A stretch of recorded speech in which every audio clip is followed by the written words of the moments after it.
A las 3 de la madrugada, mi hermano se atrevió a robar las llaves de mi coche mientras dormía. Al amanecer, mi flamante SUV nuevo ya no existía. Lo destrozó durante un viaje de fin de semana con sus amigos. Cuando regresó, mamá me pidió que dejara de acusarlo porque él nunca haría algo así. Yo solo sonreí, porque el vehículo con el que se fue no era tan inocente como todos pensaban. Me llamo Alejandro, tengo 26 años y desde que tengo memoria, he cargado con el papel del responsable dentro de mi familia. No fue un título que buscara, simplemente me cayó encima porque alguien tenía que comportarse como adulto mientras los verdaderos adultos estaban ocupados eligiendo a sus favoritos. Mi hermano menor, Héctor, de 22 años, siempre ha sido el consentido. Impulsivo, imprudente, y aún así, intocable ante los ojos de mis padres. He perdido la cuenta de cuántas veces se ha metido en problemas, faltar a clases, gastar dinero sin medida, arruinar relaciones. Y cada vez, mis padres lo cubrían como si nada hubiera pasado. En cambio, yo apenas respiraba fuera de lugar y me caían sermones sobre la importancia de ahorrar, ser ejemplo y mantener la responsabilidad. Desde temprano entendí que las reglas de mi familia no eran reglas, eran advertencias dirigidas exclusivamente a mí. Mientras Héctor flotaba sobre todo, a mí me repetían, no dejes platos en el fregadero, Alejandro, mientras los suyos seguían sucios en la encimera desde la noche anterior. O no manejes tan rápido, Alejandro, no podemos permitir accidentes, justo cuando a él lo detenían por tercera vez y se iba solo con una advertencia gracias a los contactos de papá. No era justo, pero terminé acostumbrándome. No me quedaba otra. El año pasado conseguí mi primer empleo estable, y con lo que había ahorrado, decidí darme un gusto importante. Compré una camioneta SUV nueva. No era un modelo de lujo, pero sí segura, confiable y mía. Después de años manejando un viejo sedán destartalado, mientras Héctor quemaba 3 coches distintos en 4 años por descuidos, para mí aquel vehículo significaba mucho más que un medio de transporte. Era la prueba de que podía construir algo con mis propios esfuerzos, algo que nadie me iba a arrebatar. Por supuesto, apenas la estacioné frente a la casa, mi hermano apareció fascinado. Esto está increíble, dijo, pasando las manos por el cofre como si fuera suyo. Definitivamente la vamos a llevar en nuestro próximo viaje. Me reí pensando que bromeaba, pero en sus ojos vi otra cosa. No la estaba admirando, estaba apropiándose. Mamá, que estaba cerca, sonrió y comentó,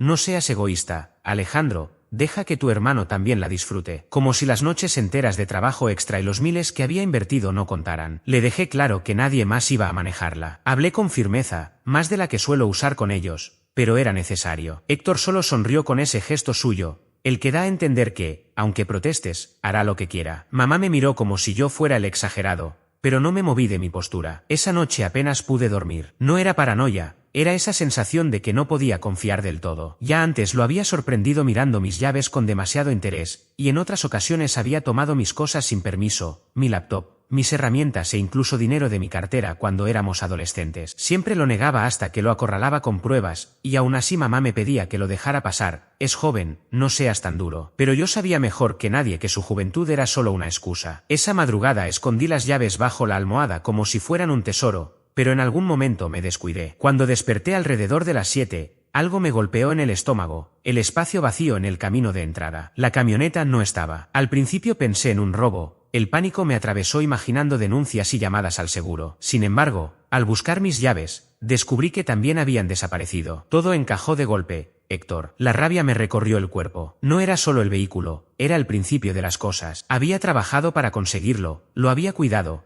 había advertido claramente que nadie debía tocarlo. Y aún así, él lo tomó en medio de la noche. Bajé a la cocina furioso, donde mamá preparaba el desayuno como si nada. ¿Dónde está Héctor? Solté con más dureza de la que pretendía. Ella me miró cansada, como si estuviera otra vez exagerando. Se fue de viaje con unos amigos el fin de semana, respondió con calma. ¿Por qué? Mis manos se cerraron en puños. Porque se llevó mi camioneta, la SUV, la que le dije que no tocara. Ella apenas reaccionó. No digas tonterías, Alejandro. Él no haría eso. Fue como un golpe directo. El vehículo no estaba, las llaves tampoco. Y, aún así, ella insistía en negar lo evidente. Esa negación, esa costumbre de tapar todo lo suyo, me revolvió el estómago. Durante años había tenido que soportar que me pidieran tragarme la injusticia. Pero esto ya no era un plato olvidado en el fregadero. Era mi propiedad, mi esfuerzo. Quise gritar, exigir que lo aceptara, pero me contuve. Solo la miré, sintiendo que algo en mí se quebraba. Ella siguió insistiendo, Alejandro, no lo culpes, él nunca haría algo así. En ese instante dejé de discutir. Por dentro hervía de enojo, pero en mi rostro me limité a esbozar una sonrisa forzada. Porque mientras ella me trataba como a un niño con un berrinche, yo ya sabía algo que ella ignoraba. La camioneta que Héctor había llevado no era lo que él creía, y ese detalle lo iba a cambiar todo. Salí de la cocina con sus palabras aún resonando en mi cabeza. Como una maldición, él nunca haría eso. Pero la entrada vacía era una prueba imposible de refutar. Lo que más dolía no era la traición de mi hermano, sino la forma en que mamá lo defendía ciegamente, una vez más. Las horas pasaron sin noticias. Caminaba de un lado a otro, con la taza de café fría en la mano, repasando todo lo que había sacrificado para tener esa camioneta. No era un juguete ni un vehículo familiar compartido. Era mío. A mediodía, incapaz de soportar la incertidumbre, lo llamé. Teléfono apagado. Le mandé mensajes. Nada. Silencio absoluto. Y lo peor era que sabía exactamente por qué. Su plan siempre era el mismo. Ignorarme hasta que regresara, mientras mamá y papá se encargaban de minimizarlo todo. Para cuando él volviera, yo ya sería el dramático de la historia por seguir molesto. Cuando papá llegó del trabajo,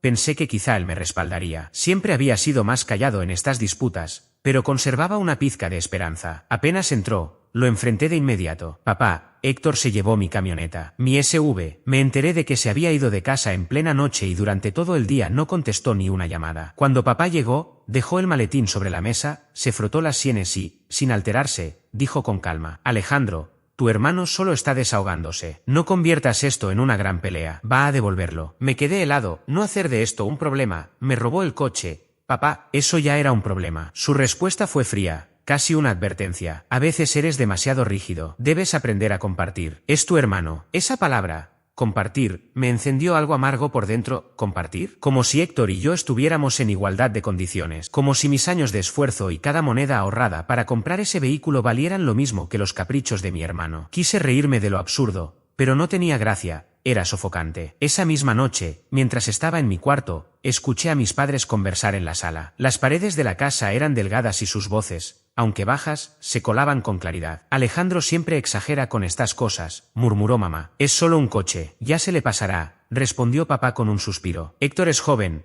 que disfrute mientras pueda. Esas frases dolieron más de lo que esperaba. ¿Es solo un coche? No, no lo era. Era independencia, dignidad, la prueba tangible de que había logrado algo por mí mismo. Y en una sola noche, Héctor me lo arrebató con la complicidad de ellos. Pasaron 3 días sin coche, sin noticias de Héctor y con un ambiente en casa tan pesado que cualquier mención al tema era recibida con silencios o reproches. Mamá incluso tuvo la osadía de sugerir: usa mi coche mientras tanto, y deja de hacer berrinches, como si el verdadero problema fuera mi actitud y no que su hijo predilecto me había robado. Finalmente, la tarde del cuarto día, escuché el crujir de neumáticos en la entrada. Corrí a la ventana y ahí estaba mi SV, pero no era el mismo. El parachoques delantero estaba rajado, el espejo retrovisor colgaba y el brillo que había pulido apenas días antes se veía opacado por barro y rayones descuidados. El aire me faltó, la rabia me subió como una ola. Héctor salió del asiento del conductor riéndose con sus amigos, como si nada hubiera pasado. Lanzó las llaves al aire, las atrapó y se las guardó en el bolsillo sin siquiera mirarme. Mi SV parecía haber atravesado una guerra, y él solo sonreía. Salí furioso. ¿Qué le hiciste a mi coche? Héctor se giró fingiendo inocencia. Relájate, hombre, solo lo sacamos a dar una vuelta. Estás exagerando. Le señalé el parachoques roto. ¿Exagerando? Mira esto. Lo destrozaste. Se encogió de hombros. Son solo unos raspones, no dramatices. Sus amigos rieron detrás de él, alimentando su descaro. Mamá salió apresurada, alertada por los gritos, y antes de que pudiera explicarme ya estaba defendiéndolo. Alejandro, deja de gritarle a tu hermano. Vas a asustar a los vecinos. Mamá, mira el coche. Le contesté con la voz quebrada por la ira. Lo arruinó. Ella observó el vehículo, pero en lugar de indignarse apenas mostró una ligera molestia, como si hubiera visto una mancha en la pared. No es tan grave. Los coches se reparan. Lo importante es que Héctor está sano y salvo. ¿Salvo? Ese era su interés, no el dinero perdido. No el atropello a mis límites, solo la seguridad de Héctor. Minutos después salió papá. Su rostro se tensó al ver el estado de la SV, pero incluso entonces sus palabras mostraron la misma inclinación de siempre. Héctor, tienes que tener más cuidado, dijo con tono medido, y luego se giró hacia mí. Alejandro, no exageres. Ya encontraremos una solución. Encontraremos una solución siempre significaba lo mismo. Yo pagaría las consecuencias mientras Héctor salía impune. Esa noche él entró a la casa como si fuera un héroe, alardeando de su aventura ante cualquiera que quisiera escucharlo. Dejó cajas de pizza y latas vacías tiradas en la sala, como si fuera su basurero personal, mientras mamá lo atendía con dulzura, preguntándole si necesitaba dinero para gasolina o comida. Yo me quedé allí, invisible en mi propio hogar, con el estómago revuelto. Pero algo distinto empezó a crecer dentro de mí. Un resentimiento silencioso, acompañado de una firme determinación. Siempre había sido el responsable, el que soportaba, el que se tragaba la injusticia. Pero esta vez era diferente. Héctor no solo cruzó un límite, Lo destrozó por completo. Y mis padres no eran solo ciegos, eran cómplices. Desde mi habitación, mirando el capó abollado a través de la ventana, comprendí que aquello no iba a ser barrido bajo la alfombra como todas las veces anteriores. No esta vez. Y cuando sonreí en la oscuridad, no fue porque lo hubiera perdonado. Sonreí porque sabía algo que ninguno de ellos imaginaba. Ese coche, el que Héctor creía haber arruinado, no era su triunfo. Era el inicio de algo mucho mayor. La casa ya no se sentía como un hogar, sino como un terreno hostil. Cada palabra que decía se transformaba en reproche, cada queja legítima, en acusación de que yo era dramático. Mientras tanto, Héctor caminaba orgulloso, presumiendo ante sus amigos de un vehículo que jamás había trabajado por conseguir, como si sus ruedas fueran producto de sus propios méritos. Intenté convencerme de que podía arreglarlo, seguir adelante y mantener cierta distancia. Pero entonces llegó la puñalada más inesperada. Todo comenzó con el seguro. Llamé para reportar los daños, porque no tenía forma de cubrir de mi bolsillo una reparación tan costosa. Mis primas eran altas, pero para eso servían, para protegerme en casos como este. Al revisar el expediente, la representante dudó un momento antes de hablar con cuidado. Señor, ¿está al tanto de que ya existe un reclamo por este vehículo desde anoche? El teléfono se me resbaló un poco en la mano. ¿Qué? No, yo no hice ningún reclamo. Sí, aquí aparece presentado bajo su póliza por un tal Héctor López, replicó tras verificar de nuevo. El mundo se me vino encima. No solo había destrozado mi coche, ahora había usado mi información, mi seguro, para intentar cubrirlo como si fuera suyo. Y lo peor fue lo que explicó después el ajustador. Su hermano afirmó ser el conductor principal del vehículo, pero los datos no coincidían con nuestros registros. Por eso lo marcamos como sospechoso. Colgué el teléfono con una sensación de vacío en el estómago. Ya no se trataba solamente del auto, lo que estaba ocurriendo iba mucho más allá. Héctor no se conformaba con haberlo destrozado, quería apropiarse de algo que no le pertenecía y, en el proceso, arrastrar mi economía y mi credibilidad. Cuando lo enfrenté, su actitud encendió en mí una rabia difícil de contener. Estaba tirado en el sofá, piernas extendidas, hojeando el celular como si fuera un rey en su trono. ¿Usaste mi seguro?, pregunté con voz temblorosa, pero firme. Ni siquiera levantó la vista. Sí, relájate. No es gran cosa, no es gran cosa. Había hecho un reclamo fraudulento usando mi nombre. ¿Te das cuenta de lo que puede pasar?, insistí, con la voz quebrada entre enojo y incredulidad. En ese momento, al fin me miró, entrecerrando los ojos con ese gesto suyo que siempre lograba enfurecerme más. Alejandro, eres demasiado rígido. No entiendes cómo funciona el mundo. Nadie se preocupa por quien firma que estaba arreglando el problema por ti. Arreglando el problema. Esa era su justificación. Mis manos se crisparon, conteniéndome para no explotar. Busqué respaldo en mis padres, esperando que al menos uno reconociera la gravedad de lo ocurrido. Mi madre cruzó los brazos, con el ceño fruncido hacia mí. Alejandro, deja de exagerar. Solo intentaba ayudarte. ¿Por qué no puedes ser como tu hermano? Tranquilo, relajado. Mi padre asintió y agregó. Estás sobreactuando otra vez. Siempre digo lo mismo. Deberías aprender a compartir más. No seas posesivo. Sus palabras fueron como un cuchillo girando dentro de mí. Ya no solo lo defendían, ahora me culpaban a mí por querer respeto, por reclamar mis límites, mi esfuerzo, mis logros. Esa noche descubrí hasta dónde llegaba su favoritismo. Estaba en mi habitación, la puerta entreabierta, cuando escuché a mis padres conversando con Héctor en la cocina. No te preocupes por tu hermano, dijo mi madre con voz calmada. Se le pasará, siempre ha sido dramático. Exacto, añadió mi padre. Y, la verdad, Héctor, quizás sería mejor que usaras tú la camioneta. Tú eres el que sale, se divierte, vive la vida. Alejandro no la necesita como tú. Me quedé helado. Sentí que el aire me abandonaba. No solo lo excusaban, ahora sugerían abiertamente que mi SUV, mi primer gran logro, debía ser suyo. La risa de Héctor se mezcló con sus palabras. ¿Ven? Ustedes sí entienden. Él ni siquiera sabe disfrutarla. Estaría mejor conmigo de todas formas. El sonido de esas carcajadas me golpeó como un martillazo, rompiendo lo poco que quedaba de confianza en mi familia. En ese instante todo cambió. Ya no esperaba justicia ni razonamiento. Aquello era una traición abierta. Mis padres habían elegido a su hijo favorito, sin disimulos, y yo era el sacrificio. Esa noche, en la oscuridad de mi cuarto,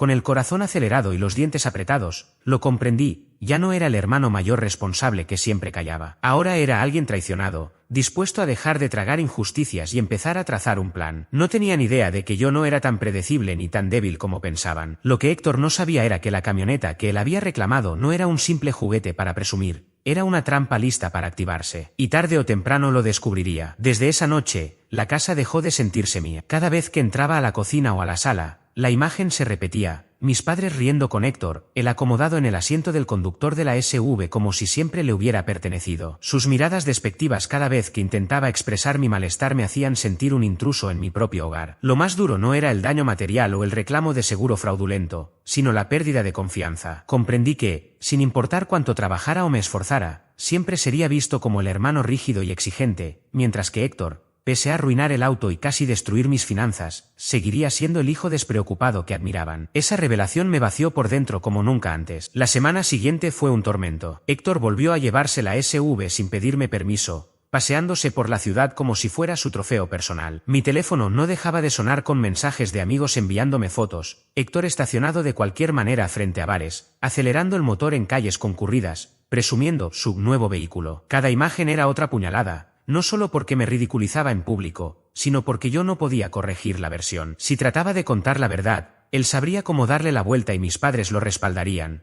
como siempre. Aún así, hice un último intento de hablar con ellos. Después de la cena, mientras Héctor dejaba su plato sucio en el fregadero y se marchaba sin más, me quedé a solas con mis padres. Mamá, papá, empecé con voz cargada de esfuerzo. Ya no puedo seguir con esto. Ese auto es mío, lo gané con mi trabajo. Héctor no lo respeta y necesito que dejen de encubrirlo. Si continúa así, no solo arruinará la SV, me arrastrará a mí también. Creí que mi tono de vulnerabilidad les llegaría, pero mi madre se limitó a negar con la cabeza. Alejandro, eres agotador, siempre quejándote. Deberías agradecer que tu hermano esté cerca. Un día, cuando tenga éxito, estarás orgulloso de él. ¿Orgulloso? Esa palabra resonó como una burla cruel. ¿Orgulloso de qué? ¿De un hermano que me roba, que destruye mis cosas y se ríe en mi cara? Mi padre intervino, con voz más suave, pero igual de condescendiente. Hijo, debes relajarte. Estás haciendo un drama de nada. Si sigues así, terminarás alejando a tu familia. La ironía casi me hizo reír en ese instante. Ellos ya habían tomado su decisión. Yo ya estaba fuera. Esa noche me quedé despierto, mirando el techo, aplastado por el peso de sus palabras. Recordé todos los años que sacrifiqué siendo el responsable, las veces que ahorré mientras Héctor derrochaba, los momentos en que lo saqué de líos sabiendo que merecía afrontarlos. Y ahora era yo el villano de la historia. Ese fue mi punto más bajo. A la mañana siguiente, Héctor entró en mi habitación sin siquiera tocar la puerta. Arrojó las llaves de la SV sobre mi escritorio con una sonrisa burlona. Por cierto, estás bajo de gasolina. Te conviene llenar el tanque antes de usarla otra vez, dijo con descaro. Y a mis amigos les encantó el coche. Dijeron que debería llevarlo el próximo fin de semana también. Se marchó riendo antes de que pudiera contestar. Me quedé mirando las llaves, con la sangre ardiendo y el pecho oprimido. En ese instante, algo dentro de mí se quebró. No en un estallido de furia, sino en algo más frío, más calculador. Dejé de discutir, de suplicar, de gastar mi energía en palabras vacías. Si para ellos yo era el villano, entonces aceptaría ese papel, pero bajo mis propias reglas. Comprendí que no tenía sentido seguir luchando por un reconocimiento que jamás llegaría. No iba a ganar una batalla contra años de favoritismo. Así que cambié de estrategia. Empecé a planear en silencio. Pasaba noches enteras investigando vacíos legales en seguros, leyes de propiedad, cualquier recurso que me permitiera protegerme de las imprudencias de Héctor. Revisé documentos, reforcé contraseñas y, sin hacer ruido, moví piezas en segundo plano. No hice escenas, no hubo portazos ni amenazas. De cara a los demás, fingía normalidad, sonreía con discreción a los comentarios sarcásticos de mi madre, asentía las advertencias de mi padre y soportaba las burlas de Héctor sin replicar. Pero en mi interior, estaba decidido. Se acabó ser el blanco de golpes. Se acabó cargar con la responsabilidad sin defenderme. Porque lo que Héctor no sabía, lo que ninguno de ellos sabía, era que el SV ya no era solo un vehículo. Era más que un medio de transporte, se había convertido en una herramienta, en una palanca de poder. Sus excesos, su conducción temeraria, sus fraudes y su descaro me habían dado algo que nunca había tenido: ventaja. Y yo pensaba usarla. Después de tocar fondo, algo dentro de mí cambió. No fue una explosión de fuerza ni un momento digno de película, fue más bien un encendido discreto, como la llama de una vela en la oscuridad. Entendí que si seguía pidiendo respeto a quienes jamás estaban dispuestos a darlo, permanecería atrapado en el mismo círculo. En lugar de arrastrarlos hacia mí, decidí alejarme. El primer paso fue mental, no físico. Aprendí a no dejar que sus palabras me atravesaran. Cuando mi madre me reprochaba por quejarme demasiado, apenas sonreía. Cuando mi padre insistía en que debía compartir más, asentía en silencio. Y cuando Héctor presumía del SV, lo dejaba hablar, sabiendo que cada palabra lo hundía más en un hoyo del que ni siquiera era consciente. Mientras aparentaba indiferencia, me fortalecía en lo oculto. Redoblé esfuerzos en mi trabajo. Llevaba 2 años en una empresa de tecnología, siempre discreto y cumplidor, sin destacar demasiado. Pero ahora me lancé de lleno. Las noches que antes me parecían agotadoras se convirtieron en horas de propósito. Aceptaba proyectos que otros evitaban y daba resultados. Mi jefe lo notó. Me ofreció liderar un equipo piloto y puse todo mi empeño. En pocos meses terminamos antes de lo previsto y el ahorro que generamos fue significativo. Esa labor me abrió la puerta a un ascenso y con él, a un salario mucho más alto. Con ese dinero extra comencé a moverme de forma estratégica. Abrí una cuenta bancaria aparte, desconocida para mis padres. Todo ingreso adicional, bonos, horas extra, trabajos freelance, iba directo allí. Al mismo tiempo, amplié mi círculo más allá de mi familia. Compañeros que me respetaban, mentores que creían en mí y amigos que compartían mi misma disciplina. Poco a poco, mi vida se expandió más allá del sofocante favoritismo en el que había crecido. Y en cuanto al SV, no lo olvidé. Tras el fraude de Héctor, contacté directamente a la aseguradora y pedí mayores restricciones en la póliza. Nadie en casa lo supo. Guardé fotos del daño, correos con la compañía y testimonios de vecinos que lo habían visto conducir de forma peligrosa. Organicé todo en carpetas digitales y físicas. Además, instalé un rastreador en el vehículo sin que nadie lo notara. Cada salida de Héctor quedaba registrada, a dónde iba, cuánto tiempo y a qué velocidad. Al principio resultaba tedioso seguir su ruta de irresponsabilidad, pero sabía que estaba construyendo un caso sólido. Fuera de casa, mi vida comenzó a florecer. No derrochaba en lujos, celebraba con pequeñas victorias propias, un portátil nuevo pagado al contado, cenas con colegas en las que podía reír sin sentirme juzgado, una membresía de gimnasio que me ayudó a liberar tensión. Mi salud mejoró, mi confianza creció. Por fin dejaba de ser un personaje secundario en mi propia historia. Mientras yo ascendía, Héctor se desmoronaba. El SV dejó de ser suficiente para él. Buscaba más dinero, más atención, más excesos. Empezó a pedir préstamos a amigos, hablar de inversiones que ni entendía y organizar fiestas que acababan destrozando la casa. Mis padres aún lo defendían, pero ya se les notaba el cansancio. Su imprudencia dejó de parecerles travesura, se volvió una carga. Una noche, mientras él volvía a salir con el SV, escuché a mi madre hablar con un pariente. Su tono era tenso, casi justificándose. Héctor solo necesita tiempo. Sí, sabemos que ha cometido errores, pero ya madurará. Alejandro, bueno, él está bien, siempre bien, siempre bien. Esa frase se me quedó grabada. Para ellos, yo era el que nunca necesitaba nada, el que resistía en silencio. Y quizá, de algún modo, tenían razón, ya no necesitaba su aprobación. Estaba levantando algo más firme que su validación. Lo irónico era que cuanto más fuerte me volvía, más débil se veía el supuesto hijo dorado. Ni siquiera se daba cuenta, pero la balanza estaba girando. Y cuando llegara el momento, descubriría cuánto poder había acumulado gracias al mismo SV que creyó haberme arrebatado. Los meses siguientes me hicieron sentir como si viviera dos vidas al mismo tiempo. En apariencia, todo seguía igual. Héctor continuaba paseándose con esa falsa seguridad que siempre lo acompañaba, lanzando las llaves de mi SV como si fueran un derecho de nacimiento. Mamá seguía protegiéndolo como a un niño. Papá minimizaba cualquier reclamo mío, y yo permanecía en el papel del hijo responsable que nunca pedía nada. Sin embargo, debajo de esa fachada calmada, yo estaba construyendo algo mucho más peligroso de lo que ellos imaginaban. La promoción que había conseguido en el trabajo me abrió puertas inesperadas. El nuevo puesto me brindó no solo más recursos, sino también contactos valiosos, asesores financieros, abogados e incluso un compañero que había trabajado en prevención de fraudes para una aseguradora. No solté mi historia de inmediato. Preferí escuchar, hacer preguntas y aprender. Así descubrí la magnitud de las consecuencias para alguien que cometía fraude en reclamos de seguros o que usaba de forma imprudente un vehículo asegurado a nombre de otra persona. Recuerdo en especial una charla durante un café con este colega, al que llamaré Marcos. Me contó de un caso en el que un individuo había sido descubierto por utilizar un coche que no le pertenecía. El rastro documental lo es todo, dijo. Correos electrónicos, datos de GPS, recibos, fotos. Si unes las piezas, hasta el más intocable termina cayendo. Mientras lo escuchaba, oculté una leve sonrisa tras la taza. Un rastro documental, justo eso llevaba meses construyendo. Cada trayecto imprudente que Héctor hacía con el SV quedaba registrado gracias al rastreador que había instalado. Cada golpe, cada rasguño, cada carga de combustible pagada con mi tarjeta estaba archivada. Incluso tenía mensajes de texto suyos presumiendo ante sus amigos del vehículo. Todo guardado en carpetas, respaldado en varios lugares. Para cualquiera podría parecer obsesión. Para mí, era estrategia. Mientras tanto,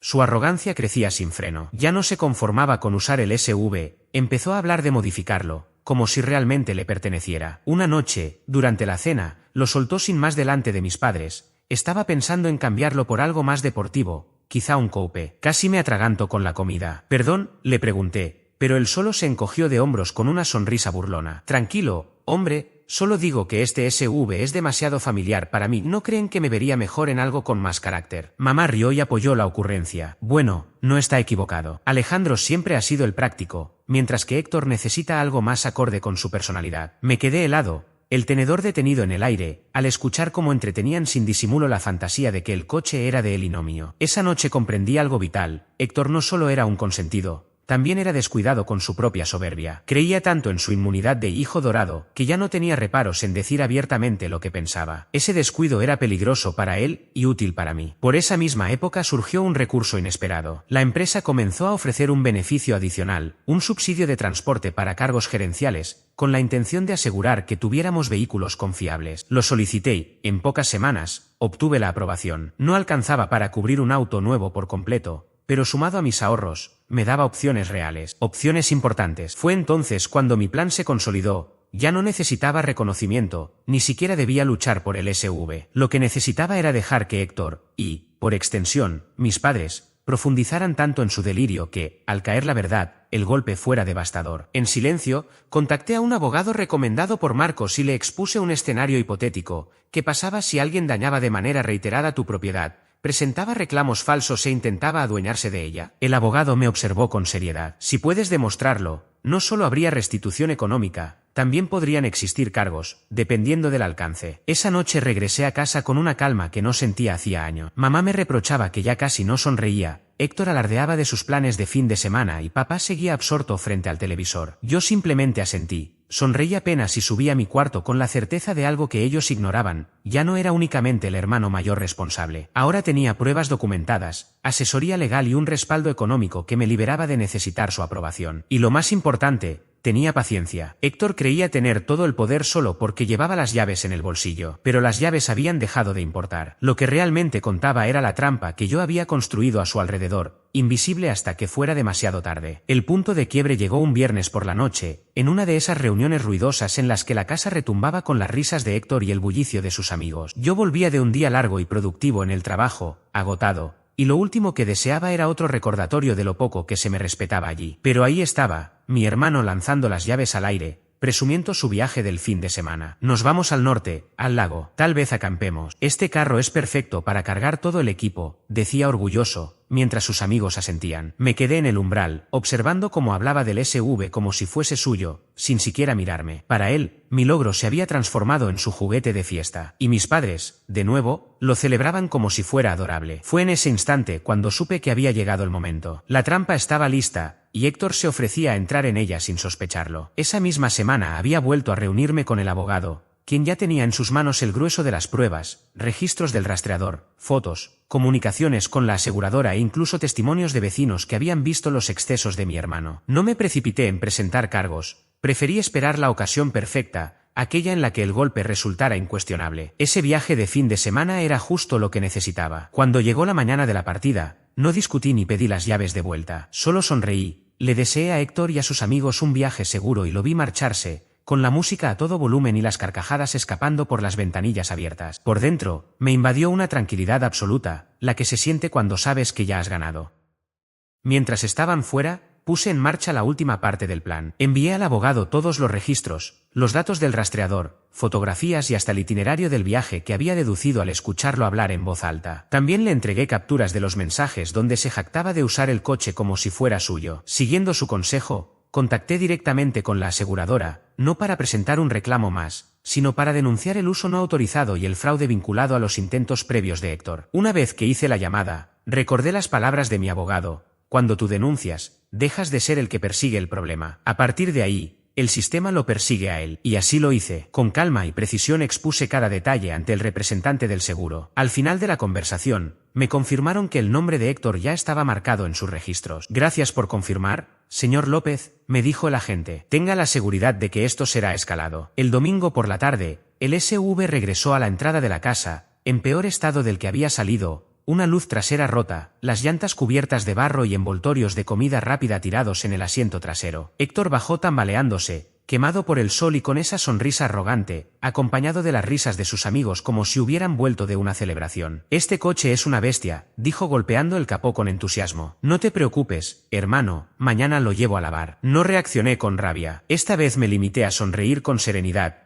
casi divertido. Me alegra que lo hayas disfrutado, contesté. Esa noche, mientras Héctor dormía y mis padres seguían orgullosos de él, yo me senté frente a mi escritorio. Descargué los registros del rastreador, reuní los datos del fin de semana y se los envié a mi abogado con una nota clara. Ha vuelto a cruzar la línea. ¿Proceda? Los días siguientes me dieron una extraña sensación de satisfacción. Llegó una carta dirigida a mí, aunque su contenido apuntaba directamente a Héctor. El seguro estaba iniciando una investigación por fraude y uso no autorizado relacionado con mi vehículo. Las palabras eran firmes, oficiales, imposibles de minimizar con una risa. No se la mostré a Héctor de inmediato, la guardé en mi carpeta de pruebas, pero mi venganza no se limitaba a lo legal. Era también un cambio de poder. En el trabajo finalicé el papeleo para la asignación de vehículo de la empresa y en una semana me aprobaron un auto nuevo. Un comienzo limpio. Lo mejor de todo fue que decidí no entregar el SUV. Lo mantuve a mi nombre, dañado como estaba, porque ya no era solo un coche, era la prueba principal. El fin de semana, cuando Héctor intentó quedarse con las llaves, se las dejé sostener unos segundos antes de decirle con calma: en realidad, el SUV ya no está disponible. Es política de la compañía. Yo usaré el coche nuevo. El seguro no permite conductores no autorizados. Su sonrisa se desdibujó. ¿De qué hablas? Lo he estado usando por meses. Exacto, respondí mirándolo a los ojos. Y eso terminó. Se rió intentando restarle importancia, pero vi la primera grieta en su fachada segura. Mamá, como siempre, intervino acusándome de rencoroso y egoísta, pidiéndome que dejara de guardar resentimientos. No discutí, solo tomé las llaves de mi nuevo coche y salí, porque el golpe real aún estaba por llegar. Las consecuencias no irrumpieron de golpe, sino en oleadas. La primera ocurrió cuando recibí otra llamada del seguro. Esta vez puse el altavoz en medio del salón, con mis padres y Héctor escuchando. El tono del representante fue directo, habían concluido la investigación y catalogaban el intento de reclamo de Héctor como fraude. Además, debido al uso no autorizado y a los daños repetidos, estaban imponiendo restricciones a la póliza y advirtiendo sobre posibles acciones legales. Mamá soltó un suspiro ahogado, papá se removió incómodo y Héctor, aunque trató de fingir indiferencia, palideció. Son solo tácticas de seguros, siempre exageran, dijo, pero su voz tembló. La segunda ola fue más devastadora. Abrí la carpeta de pruebas en la mesa del comedor, fotografías de los daños, registros del rastreador mostrando sus escapadas nocturnas, capturas de mensajes en los que presumía del coche y copias de las cartas oficiales. Cada documento caía sobre la mesa con un golpe que hacía más difícil que mis padres siguieran inventando excusas. Esto es acoso, intentó justificar mamá. Te comportas como un detective revisando su vida. No, respondí firme. Esto es prueba.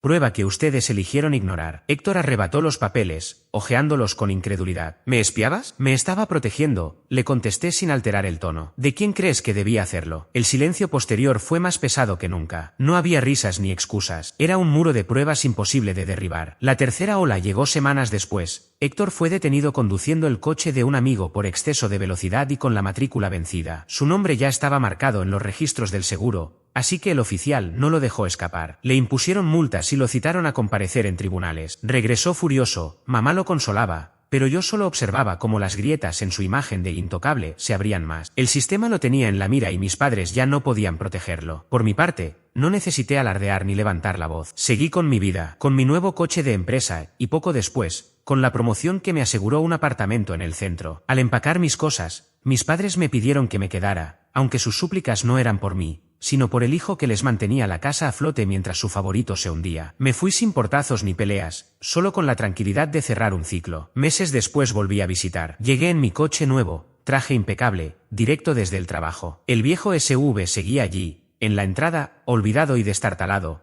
como un monumento a la negación y la traición. Héctor salió más delgado, desgastado, su arrogancia apagada. Mis padres lo siguieron con rostros marcados por la vergüenza. Alejandro, dijo papá lentamente, tal vez debimos escucharte antes. Los observé en silencio, los mismos que me habían menospreciado y hecho sentir invisible en mi propio hogar. Pero por primera vez, no buscaba su aprobación, no la necesitaba. Está bien, respondí con una leve sonrisa. Solo quería que vieran la verdad por ustedes mismos. Cuando me giré para marcharme, escuché a Héctor murmurar, con amargura y derrota: me tendiste una trampa. Me detuve un segundo, lo miré de reojo y dejé que mis palabras lo golpearan como un último dardo. No, Héctor, tú solo te tendiste la trampa. Yo simplemente dejé de protegerte de las consecuencias. En su rostro apareció la comprensión amarga de que ya no tenía escudos, que ni siquiera mis padres podían salvarlo. Arranqué el motor y me marché, dejando atrás los restos de aquel pedestal en el que lo habían colocado. Por primera vez en mi vida, no era el hijo responsable y olvidado, era el que se marchaba con dignidad, con pruebas en la mano y con libertad. Y supe, en ese instante, que todo había cambiado para siempre.